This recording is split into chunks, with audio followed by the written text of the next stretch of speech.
各位，而家為大家介紹非強制性中央公積金制度嘅內容。非強制性中央公積金制度，簡稱非強制央積金，實施嘅目的係為澳門居民嘅養老生活提供更進一步嘅保障。制度由社會保障基金負責執行。以下將按制度內容逐一介紹。一、個人帳戶擁有人，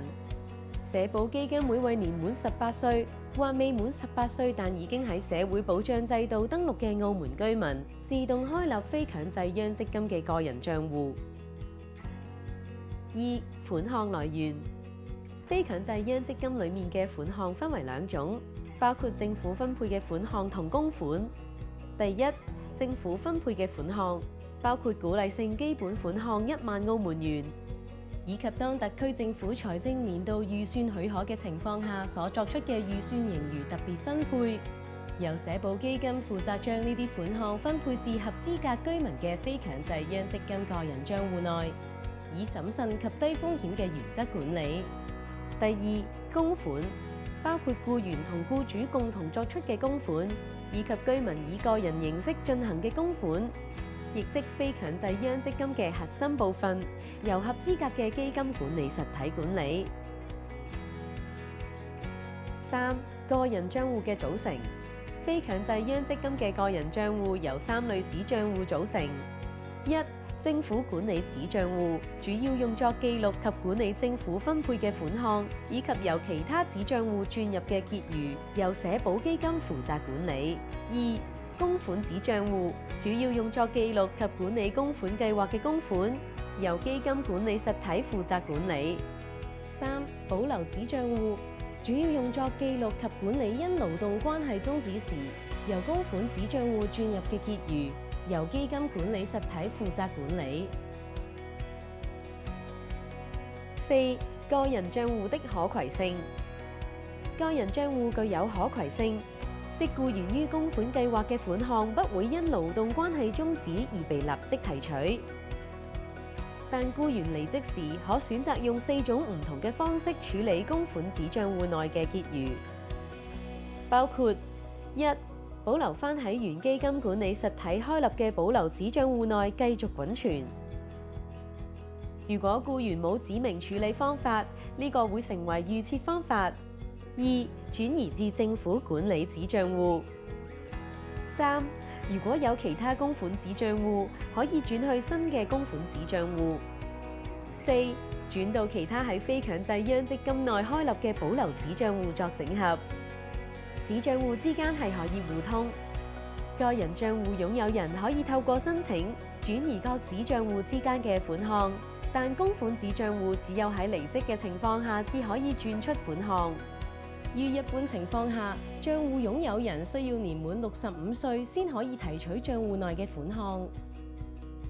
為減少因有太多保留子帳戶而難以管理嘅情況出現，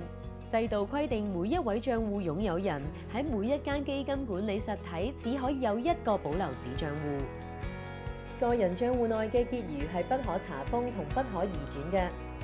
但唔影響有關子帳戶之間嘅轉移。僱主提取公款權益，依法退回公款，基金管理實體因管理退休基金而收取費用，以及作為遺產繼承嘅規定，以保障帳戶擁有人嘅權益。五、公積金供款計劃。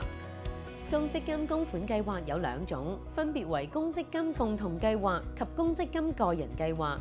其中，公積金共同計劃由僱主自願設立，僱員自願參與；公積金個人計劃則由個人帳戶擁有人自願設立和參與。公積金共同計劃適用於與企業存有勞動關係嘅僱員，僱員同意參與後，僱主和僱員將以僱員嘅每月基本工資作為供款金額嘅計算基礎，各自以5%進行共同供款。制度亦歡迎勞資雙方喺僱員基本工資以外增加其他項目，例如超時津貼、花紅等，作為供款金額嘅計算基礎。另外，如果僱主或僱員希望以高於5%嘅比例供款，只要通知基金管理實體就可以。為照顧勞資雙方嘅負擔能力，制度引入咗同僱員的最低工資自動掛鈎嘅機制，設定咗供款計算基礎嘅上限及下限。供款計算基礎下限，如僱員當月基本工資低過供款計算基礎下限，僱員無需供款，但僱主仍要繳納供款。供款計算基礎上限，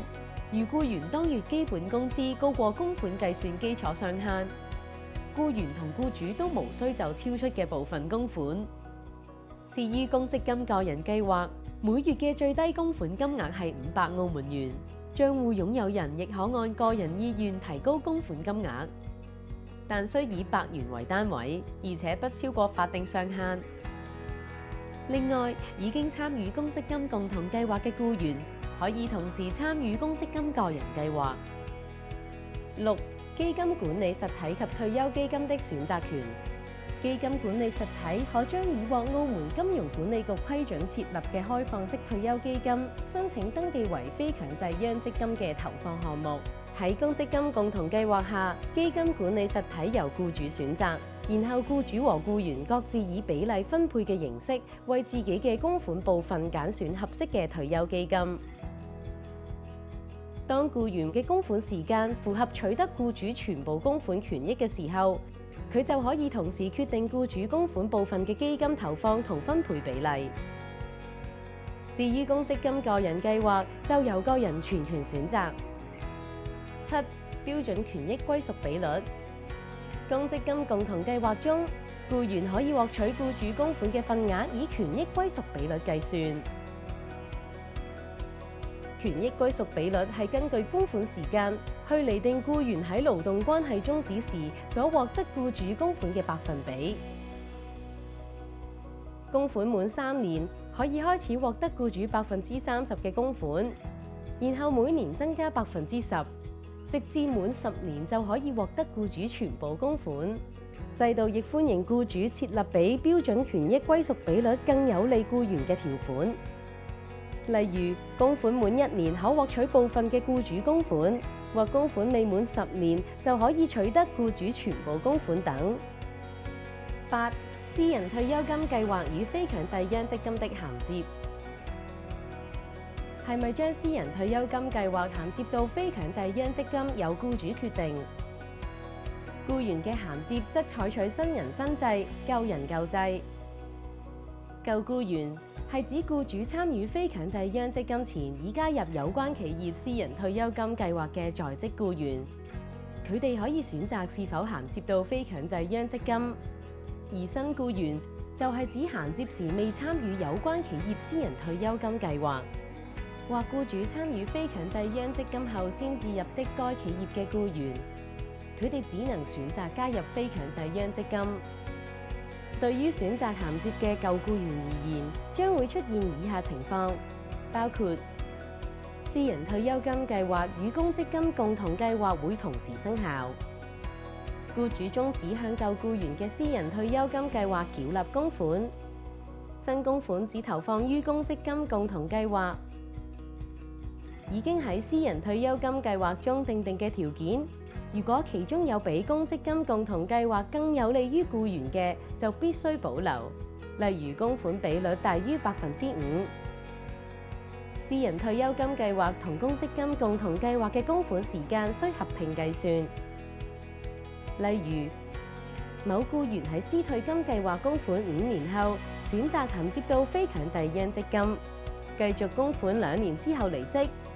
假設私退金與公積金共同計劃計算權益歸屬嘅方法一致，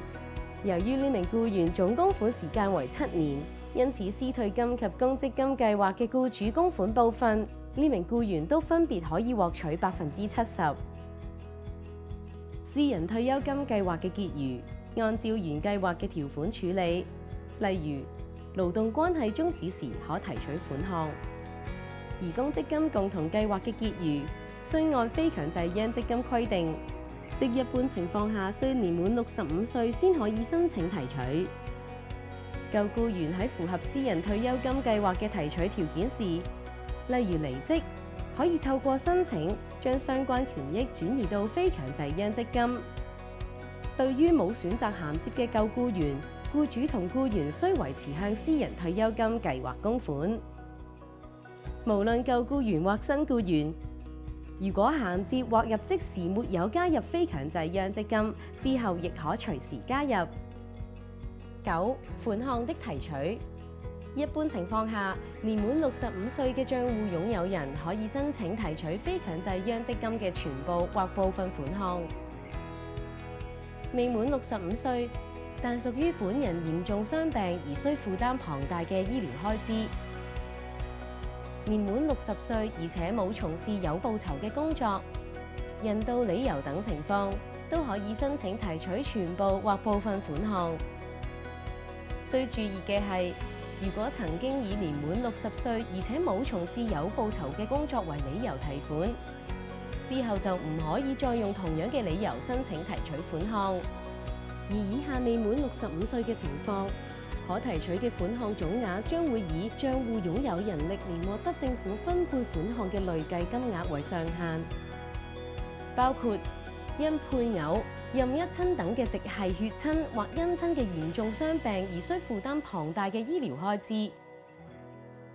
正領取社保基金嘅殘疾金超過1年，正領取社工局嘅特別殘疾津貼。要特別注意嘅係，無論以任何原因申請提款，申請人每年最多可以提取2次。喺勞動關係仲未終止嘅情況，僱員可提取嘅款項只包括供款子帳戶內自己供款嘅部分，政府管理子帳戶及保留子帳戶嘅款項。10. 稅務鼓勵。為釐定僱主喺所得補充稅及第二組職業稅嘅可課稅利潤，僱主向公積金共同計劃作出嘅供款視為經營成本或從事業務嘅負擔，從可課稅利潤中扣除。如果想了解更多有關非強制央積金，可以瀏覽社保基金網站，索取宣傳資料，或喺辦公時間內致電28532850查詢。